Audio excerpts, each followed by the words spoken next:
बिस्मिल्लाहिर्रहमानिर्रहीम, अस्सलाम वालेकुम। मैं हूं मखदूम शहाबुद्दीन। 16 अक्टूबर 2025 जुमेरात का दिन। नाज़रीन इकराम, भारत पाकिस्तान पर एक टू फ्रंट वॉर मुसल्लत करना चाहता है। अफगान तालिबान को एक प्रॉक्सी के तौर पर भारत ने इस्तेमाल करना शुरू कर दिया है और भारत को लगता है कि अफगान तालिबान वाली साइड और उस बॉर्डर को एक्टिव करके भारत पाकिस्तान के खिलाफ कोई मिस एडवेंचर करेगा और भारत शायद उसमें कामयाब हो जाए, क्योंकि बराह रास्त जो जंग हुई, जो दो मुल्कों के माबैन हुई, जिसमें दो मुल्कों ने अपनी पूरी कुव्वत आजमाई, उस जंग में तो भारत को रुसवाई उठाना पड़ी।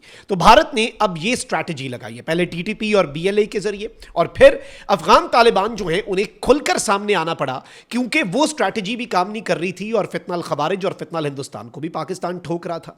लेकिन अब भारत के लिए एक बहुत बुरी खबर है, बल्कि अगर हम इसे ईंट का जवाब पत्थर से कहें तो यह कहना गलत नहीं होगा। अफगानिस्तान में मौजूद तालिबानी रिजीम तो ना ही स्टेट है, ना ही उनकी आर्मी कोई आर्मी है, एयरफोर्स का नामो निशान भी नहीं है। तो वो फ्रंट इन्होंने जो एक्टिव किया है उसमें तो बस ये फायदा हुआ कि पाकिस्तान जो है उसने इस आड़ में जो मौके अफगान तालिबान की रिजीम ने हमें फराहम किए, हमने टीटीपी और बीएलए और भारत के एसेट्स तबाह कर दिए। यानी अफगान तालिबान की रुसवाई भी हुई और टीटीपी और बीएलए का नुकसान भी हो गया। तो ये तो पाकिस्तान को रास आया। लेकिन अब असल सूरत हाल यह है नाज़रीन इकराम के भारत के लिए एक टू फ्रंट वॉर तैयार है और पाकिस्तान जो कि लगातार इंडिया को यह बात करता आया है और बड़े वसूख से पाकिस्तान के आर्मी चीफ चाहे अमेरिका में खड़े होकर यह बात कहें या फिर पाकिस्तान के आला तरीन सिक्योरिटी जराए पाकिस्तान के इंपॉर्टेंट जर्नलिस्ट्स के साथ रावलपिंडी में बैठकर ये बात बराह रास्त उन्हें बताएं कि भाई इस मर्तबा हम ये ऑन द रिकॉर्ड कह रहे हैं कि हम ईस्टर्न साइड से भी इंडिया में घुसेंगे और इंडिया ने अपने तमाम असासे जरा दूर करके रखे हुए हैं, यानी दूसरी साइड पर, ताकि पाकिस्तान से बचा सके। तो इस मर्तबा नहीं बच सकेंगे। तो बांग्लादेश ने पाकिस्तानी लड़ाका तैयारे मांग ली हैं। जो एक खिचड़ी पक रही थी, जो अंदर ही अंदर लावा जो है वो पक रहा था, अब वो लावा उबल पड़ा है और अब भारत जो है उसके लिए ये अब तक की सबसे बुरी खबर है। ये सारी डिटेल्स आपके सामने रखता हूं, लेकिन अगर अभी तक आपने इस वीडियो को लाइक नहीं किया तो लाइक जरूर करें। कमेंट सेक्शन में पाकिस्तान बांग्लादेश दोस्ती जिंदाबाद का नारा आपने लाजमी लिखना है। बांग्लादेश की अवाम जिस तरह से इस वक्त डट चुकी है और हसीना वाजिद की हुकूमत के खात्मे के बाद भारत की प्रॉक्सी, भारत की कॉलोनी बनने से इनकार कर चुकी है, इस पर बांग्लादेश की अवाम को सलाम है और यह सलाम आपने कमेंट सेक्शन में पाकिस्तान के लोगों की तरफ से भी लिखना है। जिन लोगों ने चैनल को सब्सक्राइब नहीं किया उनसे मेरी यह दरखास्त होगी कि चैनल को लाजमी सब्सक्राइब कर लें। अब नाज़रीन इकराम, अफगानिस्तान वाला चैप्टर तो हम मक्कू ठप देंगे और अफगानिस्तान के अंदर मौजूद जो काबिज तालिबानी रिजीम है उसके अंदर भी थोड़ी सी जो उनके सॉफ्टवेयर के अपडेट की ज़रूरत है, वो अपडेट भी इस वक्त शुरू कर दी गई है। कुछ दिनों के अंदर आपको वो सॉफ्टवेयर अपडेट उनका नज़र आ जाएगा और जो फाइल्स करप्ट हो गई हैं वो फाइल्स तालिबानी रिजीम में से डिलीट करवा दी जाएंगी। पाकिस्तान को अंडर एस्टिमेट किया हुआ था, भारत ने सब कुछ तैयारी करके अफगान तालिबान को दे तो दी, ये बताना भूल गया कि बहुत जोर का मारते हैं और फेंटा लगाते हैं और ऐसा फेंटा लगाते हैं कि फिर याद रखा जाता है। अब नाज़रीन इकराम, जब से बांग्लादेश का आपको पता है कि क़याम हुआ तो इंदिरा गांधी जो है उसने एक बात कही थी कि हमने दो कौमी नजरिया क्या, ला इलाहा इल्लल्लाह मुहम्मदुर रसूलुल्लाह, ये जो कलमे की ताकत है इसकी बुनियाद पे अपना मुल्क बनाना, ये था दो कौमी नजरिया। अब उस वक्त इंदिरा गांधी ने कहा था कि हमने दो कौमी नजरिया खलीजे बंगाल जो है उसकी गहराइयों के अंदर दफन कर दिया है। तो ये लो भाई, फिर बांग्लादेश की जो नई नस्ल है, जो जेन जी है, जो इंतहाई वेल इन्फॉर्म्ड है, ये इंफॉर्मेशन का दौर है ना, हर दौर को कोई ना कोई आप दौर कहते हैं, ये इंफॉर्मेशन और सोशल मीडिया का दौर है। तो इस दौर में सारी आगाही हासिल करने के बाद और हसीना वाजिद ने जो बांग्लादेश को भारत की कॉलोनी बना दिया, उस चीज को रियलाइज करने के बाद और यह देखने के बाद कि भाई हम एक आजाद और खुद मुख्तार मुल्क बनेंगे, वो दो कौमी नजरिया खलीजे बंगाल की गहराइयों में से निकाल के बांग्लादेश के नौजवान ने जिंदा करके दिखा दिया। और अब बांग्लादेश अपना मफाद देख रहा है, बांग्लादेश अपने अवाम का मफाद देख रहा है और इसके अलावा कोई दूसरा ऑप्शन नहीं है।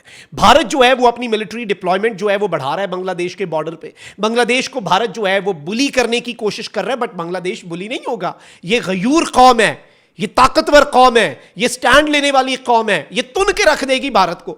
और अब बांग्लादेश ने अपने इंटरेस्ट देखने हैं। बांग्लादेश और चाइना की कोऑपरेशन और कोलैबोरेशन बहुत बढ़ रही है, लेकिन उसके साथ जो असल चीज भारत को बॉदर कर रही है वो है पाकिस्तान और बांग्लादेश के ठीक होते हुए ताल्लुकात और उससे भी ज्यादा पाकिस्तान और बांग्लादेश की डिफेंस कोऑपरेशन। इवन जनवरी के अंदर नाज़रीन इकराम बांग्लादेश की मिलिट्री का एक बहुत आला तरीन वफ्द जो है वो पाकिस्तान आया था।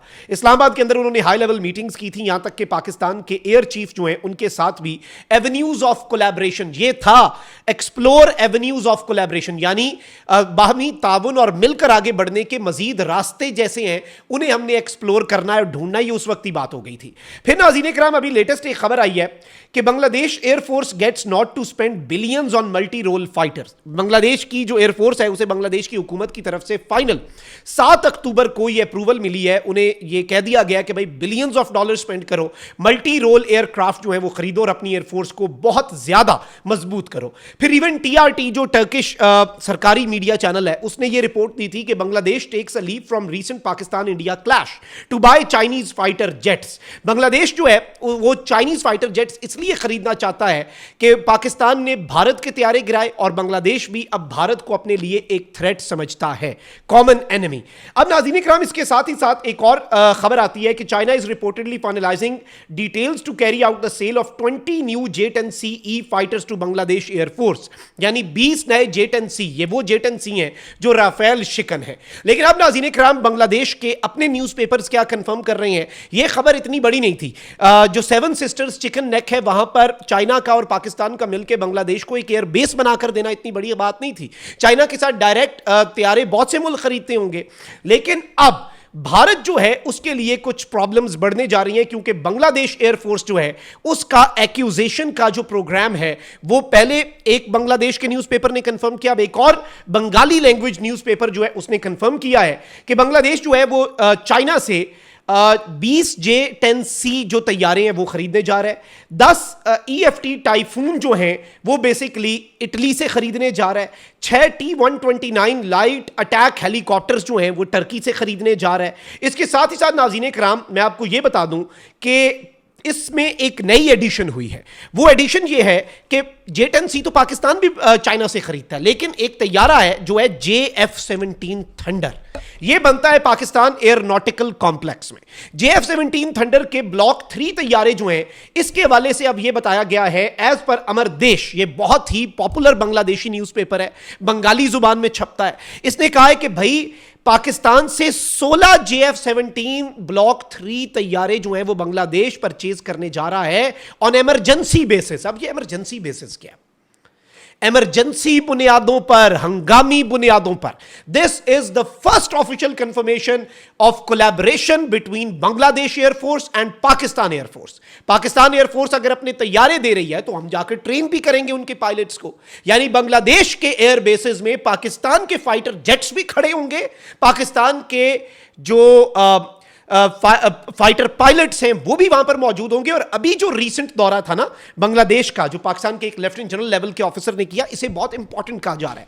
और बांग्लादेश और पाकिस्तान ने यह डिसाइड किया है कि in case of Indian aggression हम मिलकर लड़ने के हवाले से सऊदिया तर्ज का डिफेंस पैक्ट, या फिर ये नहीं कि मिलकर लड़ना है, लेकिन हम ये जरूर कह सकते हैं इस एग्रीमेंट के अंदर वो भी पाइपलाइन में है कि जी एक मुल्क पे अगर कोई दूसरा मुल्क अटैक करता है तो वो मुल्क लड़ेगा तो खुद ही, लेकिन वो दूसरे मुल्क के रिसोर्सेज इस्तेमाल कर सकेगा, उस मुल्क के वसाइल इस्तेमाल कर सकेगा। इसका क्या मतलब है?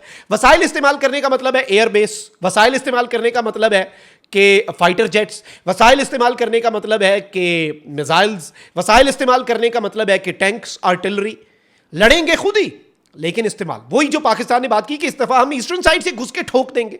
तो this is a big surprise to India. आपको लग रहा है कि आप 2 फ्रंट वॉर वेज करेंगे, तो पाकिस्तान जो है वो इस सारी की सारी सूरत हाल में अब पूरे का पूरा मंजरनामा बदलने जा रहा है। Tables will be turned. एक new South Asia minus India तैयार हो रहा है। और ये अफगान तालिबान के सॉफ्टवेयर अपडेट वाली जो बात है ना, वो भी पाकिस्तान को एक मौका मिला है कि TTP और BLA को खत्म करके इंडियन प्रॉक्सीज का मक्कू ठप दे।